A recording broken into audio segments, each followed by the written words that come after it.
So yun, what's up mga padreng at welcome back na naman sa ating channel. 13 mode LED backlight, plug and play na po siya. Salpak lang natin dito sa kanyang socket. At may maiwanan na dalawang wire. Yung dalawang wire para sa placer left and right. At i-try na muna natin i-check kung ano yung mga ilaw niya. So yan, may kulay green, napakaganda. So meron po siya dito na switch. So ang gagawin lang natin dyan mamaya, dudugtungan natin ng mahabang wire yan. Ipapagapang natin doon sa malapit sa kanyang manibela. Ito, kapirasong switch na napakaliit lang. Oh. Pag pinindot mo, nagbabago ng iba't ibang kulay mga idol. 13 na magkakaibang kulay. So nasa sa inyo po yan. Tapos may dalawang wire po dyan. Yung plug and play, yung socket, plug and play na po yun. Kasama na yung taillight, backlight. So, ang nahihiwalay lang dyan mga bossing, yung kanyang flasher. So, ituturo ko sa inyo dito sa ating Honda Click yung flasher left and right. Tatargetin lang natin yung kulay orange at kulay light blue. So, napakaganda nito. Bili na kayo. Nabili lang to ni Idol sa halagang 800 pesos. Ito yung sinasabi kong dalawang wire na para sa ating flasher. Ayan, flasher right and left. Ngayon, mas preferred ko rito mga padreng na dito na mag-tap kumpara dito. So, para iwas na rin. Mas maganda kasi rito, ayan o. Madali natin masungkit yung kulay orange na wire tsaka yung light blue.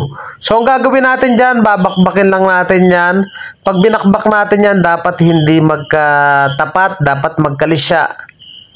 So, ganun ginagawa ko. Yung kulay green siya, yung placer right. So, ayan o, naglagay lang ako ng wire. Ayan o. Tapos, i-try natin, i-on natin. Mag-placer right tayo. So, ang gawin lang natin, yung right nito, ito yung kulay pula, right po yan. So, yung light blue, itap lang natin sa kulay green. Check natin kung magpa-placer. So, ayan o, ayan o. Yung green siya yung placer right. So, ibig sabihin yung orange wire ng Honda Click siya yung placer left. Ilalagay naman natin siya dito sa kulay dilaw. So, ayan o. I-placer left natin. Check natin kung okay din siya. Placer left. So, ayan o. Napakaganda o mga padring o. Sa halagang 800. 13 mode. LED backlight. So, ayan o. Tinap ko lang dito. Tapos, isisil natin ng maganda yan.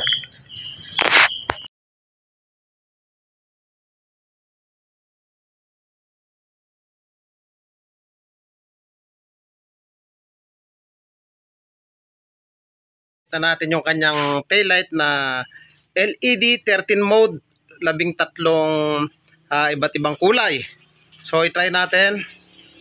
So ang ginawa ko rito, meron siyang pinaka switch. Dito ko na lang inipit dahil kapiraso lang naman. So ayan o.